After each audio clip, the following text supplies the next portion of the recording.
Hello friends, मैं नीता भास्कर आप सभी लोगों का अपने यूट्यूब चैनल पर स्वागत करती हूं।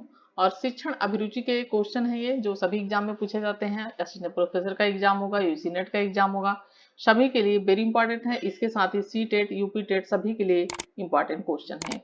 और पीसीएस वगैरह में सेकेंड पेपर में भी आपके क्वेश्चन आते हैं। तो चलिए शुरू करते हैं। वीडियो पसंद आए तो लाइक शेयर कमेंट अवश्य करिएगा। और फर्स्ट क्वेश्चन है हमारा, कक्षा में परस्पर संवाद से क्या उभर कर आना चाहिए।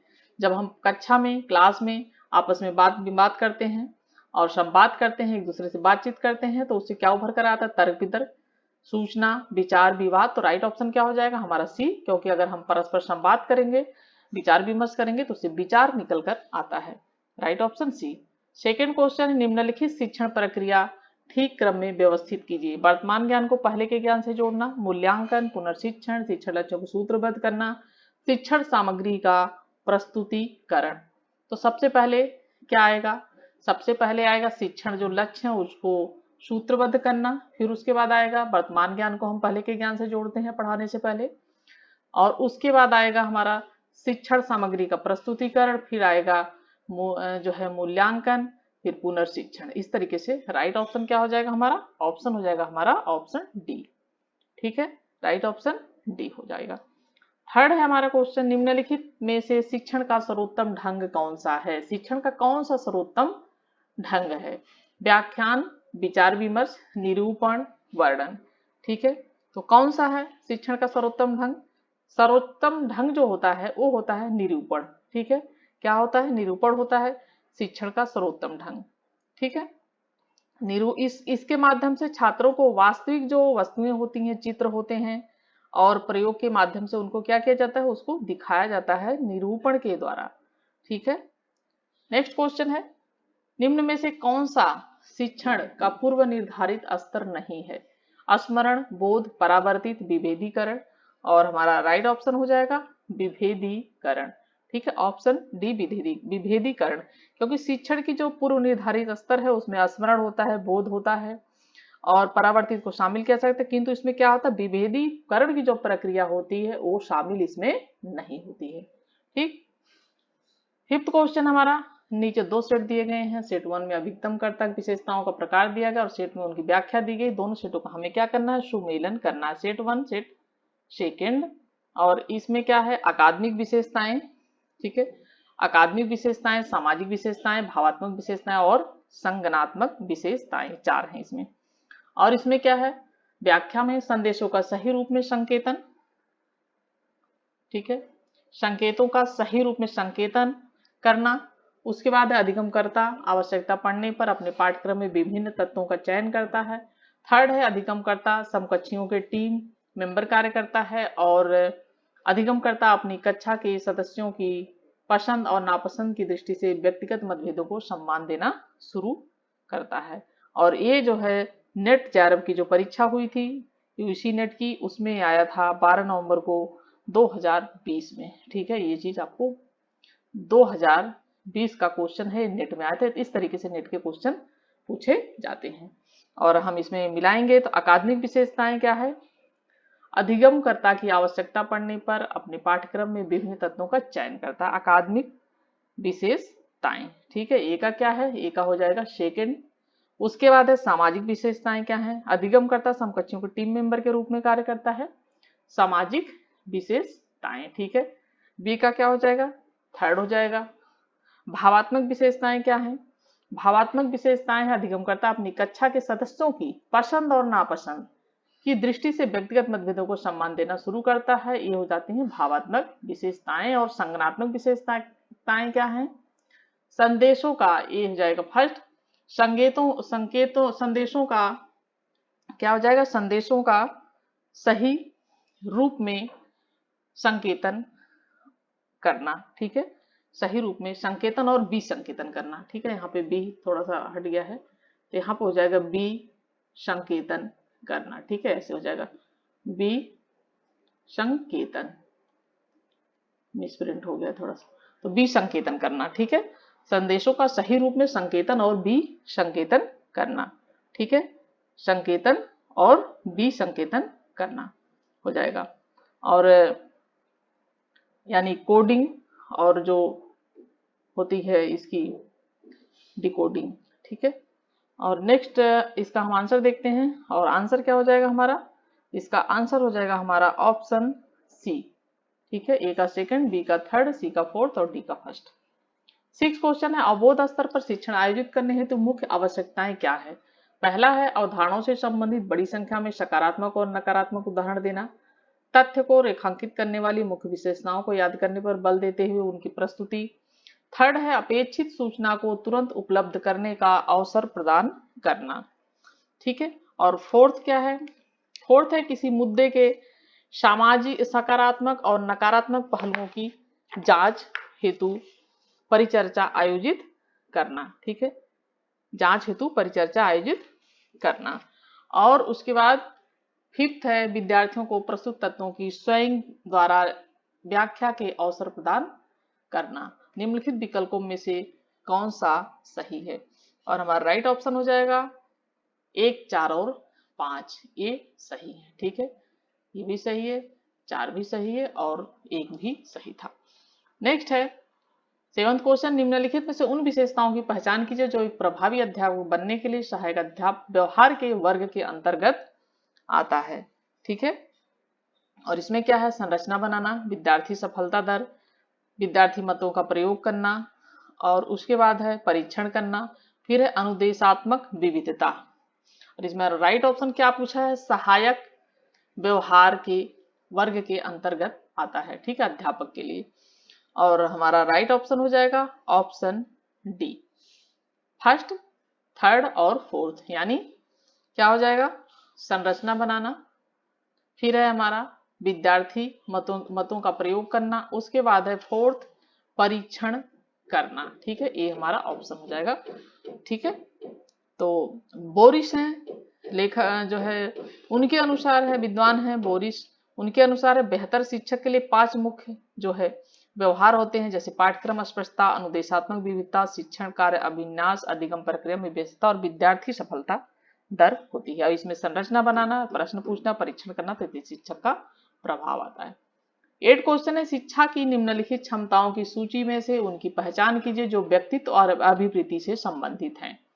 प्रबंधन करना, अनुश्रवण करना, नियंत्रण की स्थिति, संस्थिति, नियोजन, आत्म प्रभावोत्पादकता। ठीक है, और इसका हमारा जो है राइट ऑप्शन हो जाएगा ऑप्शन क्या आएगा हमारा, ऑप्शन डी। ठीक है, 3 और 5, यानी आत्म प्रभावोत्पादकता और नियंत्रण की संस्थिति, 3 और 5 इसमें से सही हो जाएंगे। नेक्स्ट क्वेश्चन देखते हैं। 9th क्वेश्चन है, निम्नलिखित प्रश्न कथनों में से कौन सा समावेशी शिक्षण की अवधारणा की व्याख्या करता है। यह शिक्षण नैसर्गिक रूप से प्रतिभावान विद्यार्थियों के अधिगम को सुकर बनाता है, विद्यार्थी कमजोर विद्यार्थियों का अधिगम को सुकर बनाता है। ठीक है, सी है शिक्षण विद्यार्थियों को सिखाने के लिए उनके माता पिता का क्या करता है, सहयोग लेता है। ठीक है, उसके बाद है शिक्षक विभिन्न पृष्ठभूमियों के विद्यार्थियों को एक ही कक्षा में एक साथ सिखाता है, और समावेशी शिक्षण की अवधारणा की व्याख्या क्या कौन सा करता है, राइट ऑप्शन हो जाएगा डी, शिक्षण विभिन्न पृष्ठभूमियों के विद्यार्थियों को एक ही कक्षा में एक साथ सिखाता है, उसे कहते हैं समावेशी शिक्षा। ठीक है, इसमें क्या होता है, विभिन्न पृष्ठभूमि के बच्चे होते हैं जो एक साथ अध्ययन करते हैं और अध्यापक उन्हें एक साथ पढ़ाता है, और सभी प्रकार के बच्चों को, इसका क्या मतलब है समावेशी शिक्षण का, इसका मतलब कि जो सभी प्रकार के बच्चे होते हैं उनको एक समान अवसर प्रदान करना, और उनके साथ साथ पूर्ण भागीदारी और समान शिक्षा की प्राप्ति का माहौल का जो है निर्माण करना होता है, ताकि उनके अंदर क्या हो, आत्मविश्वास जागृत हो सके।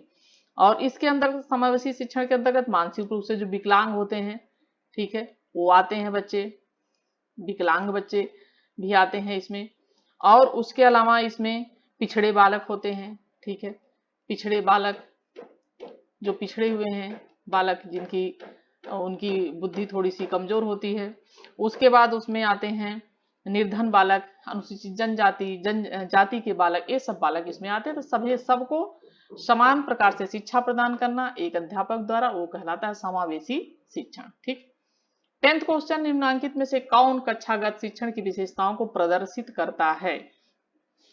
ए है कक्षा में पूर्ण उपस्थिति के माध्यम से, बी है कक्षा में अनेक सहायक शिक्षण सामग्री के माध्यम से, सी है कक्षा में छात्रों का मौन सुनिश्चित करने के माध्यम से, और डी है कक्षा में छात्रों द्वारा गुणवत्तापूर्ण प्रश्न पूछने के माध्यम से।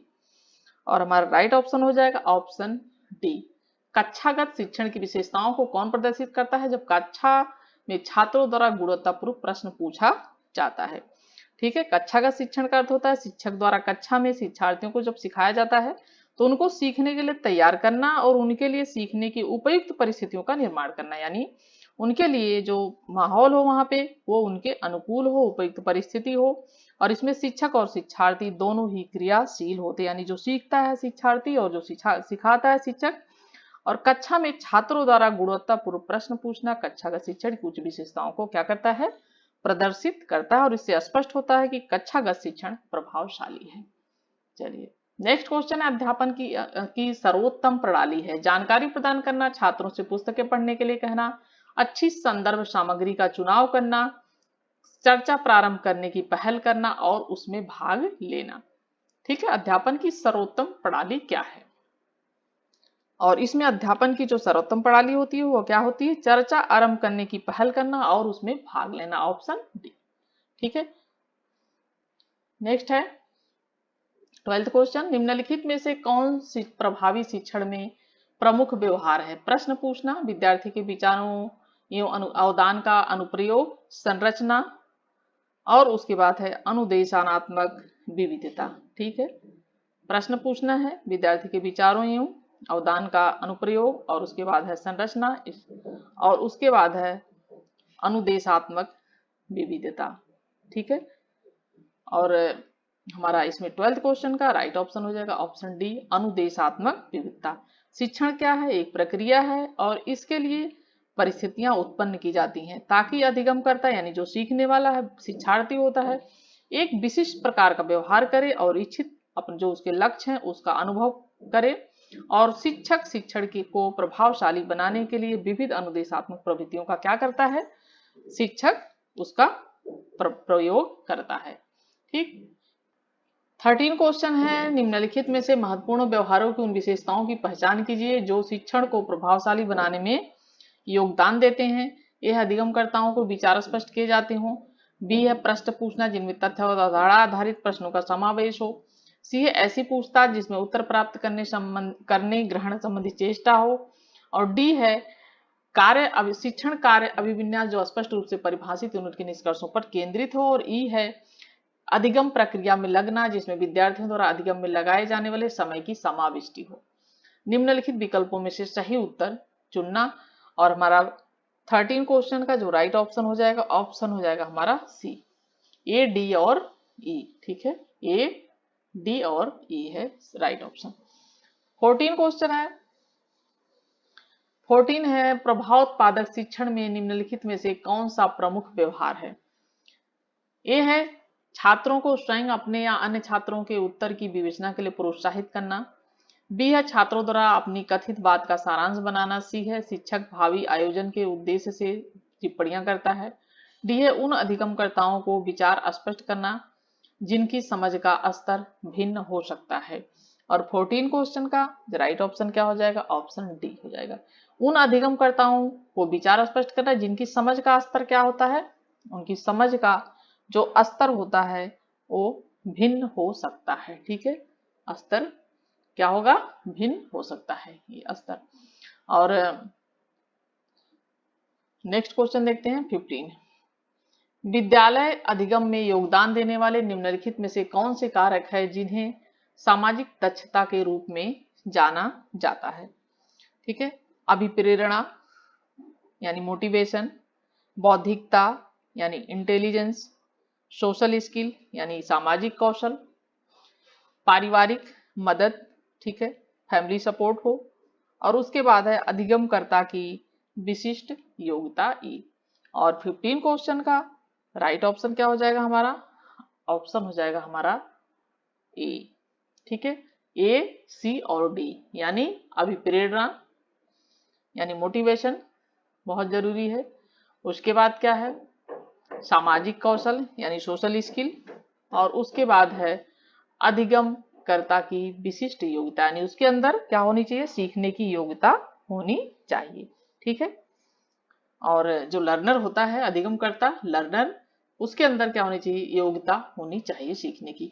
और राइट ऑप्शन हो जाएगा ए, सी और डी। और 15 क्वेश्चन थे इसमें, ठीक है, 15 क्वेश्चन थे। और आशा करती हूँ वीडियो पसंद आई होगी। पसंद आए तो लाइक और कमेंट प्लीज जरूर करें। और thank you for watching video. Next video में मिलते हैं।